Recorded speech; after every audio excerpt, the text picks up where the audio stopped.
Hi all. So now we will discuss regarding finding total maximum number of functional dependencies that can exist for a given relation.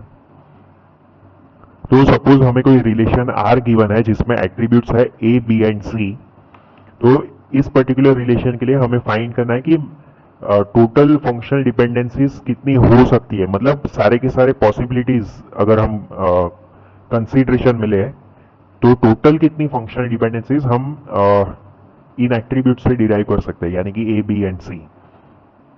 तो देखो, हमने जब functional dependency पढ़ा था x tending to Y, तो इसमें हमें पता है कि आरएचएस और जो एलएचएस और आरएचएस होता है, यानी कि X and Y are subset of attributes, यानी कि हमारे एग्जांपल में A B and C attributes का ही वन ऑफ द सबसेट होगा. तो सबसे पहले हम लोग फाइंड करेंगे कि with the given attributes A B and C कितने पॉसिबल सबसेट्स है हमारे पास. So पहला तो है phi, that is empty set. So we know that empty set is subset of every set. So phi तो होगा ही. उसके बाद हम सारे एट्रीब्यूट सिंगल एट्रीब्यूट का कॉम्बिनेशन लेंगे सबसेट में, that is A, B and C. Then we will take combination of two attributes for creating subset, that is AB, BC and AC.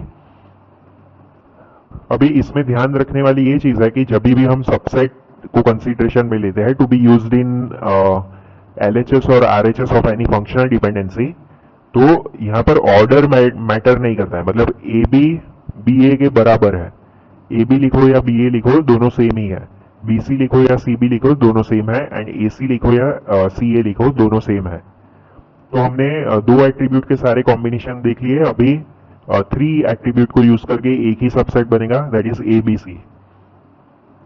अभी हम लोग क्या करेंगे कि एलएचएस में इन्हीं सबसेट्स में से एक एक करके एलएचएस में पुट करेंगे, और एलएचएस में उस पर्टिकुलर सबसेट को पुट करने के बाद देखेंगे कि उस पर्टिकुलर सबसेट के लिए कितनी पॉसिबल फंक्शनल डिपेंडेंसीज हम क्रिएट कर सकते हैं. अभी वन पॉइंट नोट करने जैसा ये है कि एलएचएस जो है कोई भी फंक्शनल डिपेंडेंसी में, उसमें हमें इनपुट तो देना पड़ेगा, यानी कि एम्प्टी सेट हम यूज नहीं कर सकते. देखो, कोई भी फंक्शनल डिपेंडेंसी गिवन है, उसके एलएचएस में आपको कुछ इनपुट तो चाहिए, तभी आप डिसाइड कर पाओगे कि आउटपुट में आपको क्या मिलने वाला है. कुछ इनपुट में नहीं दोगे तो ऐसा तो पॉसिबल ही नहीं है. हालांकि आरएचएस में फाई सेट हो सकता है आपका, because for any particular input it can tend to phi. Functional dependency में आरएचएस में फाई हो सकता है. सो हम एलएचएस में one by one subsets put करेंगे, लेकिन फाई को कंसीडरेशन में नहीं लेंगे, ए से स्टार्ट करेंगे. अभी देखो, एलएचएस में हमने अगर ए पुट किया, सो ए कैन टेंड टू फाई. मतलब टेंड किसको करेगा, इन्हीं सबसेट्स में से किसी को टेंड करेगा. सो एट पॉसिबिलिटीज है. सो 8 के 8 मैंने लिख दिया है आरएचएस में. सो एलएचएस में जब हमने ए यूज किया subset, so we have total 8 possible functional dependencies. Similarly B के लिए 8 होंगी, सी के लिए 8 होंगी, and so on till A B C. तो हमारे पास टोटल पॉसिबल फंक्शनल डिपेंडेंसीज कितनी हो गई ये पर्टिकुलर रिलेशन के लिए with the attributes A B and C. So LHS में हमारे पास कितने पॉसिबिलिटीज थे, so 7, and for each selection we got 8 possible functional dependencies. So the answer would be 7 multiplied by 8, that is 56. अभी इसका generalise formula आपको study करना हो तो देखो, यहाँ पर हमें जो रिलेशन गिवन थी उसमें तो 3 ही एट्रीब्यूट्स थे, ए बी एंड सी. अभी ऐसा हो सकता है you have an number of attributes. तो एन नंबर ऑफ एट्रीब्यूट्स के लिए सबसे पहले तो हमें ये फाइंड आउट करना है कि what will be the number of subsets.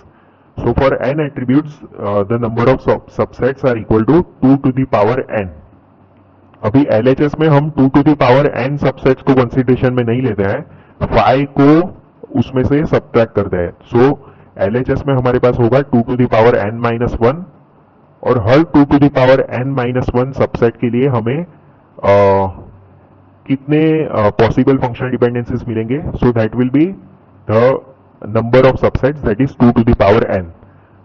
So finally हमारा आंसर आ जाएगा कि for a relation with n attributes, total functional dependencies, मतलब total possible number of functional dependencies are number of subset that we take into consideration in LHS, that is 2 to the power n minus 1, multiplied by each selection के लिए हमें कितने functional dependencies मिले. So it is number of subset, that is 2 to the power n. So finally it is 2 to the power n minus 1 multiplied by 2 to the power n.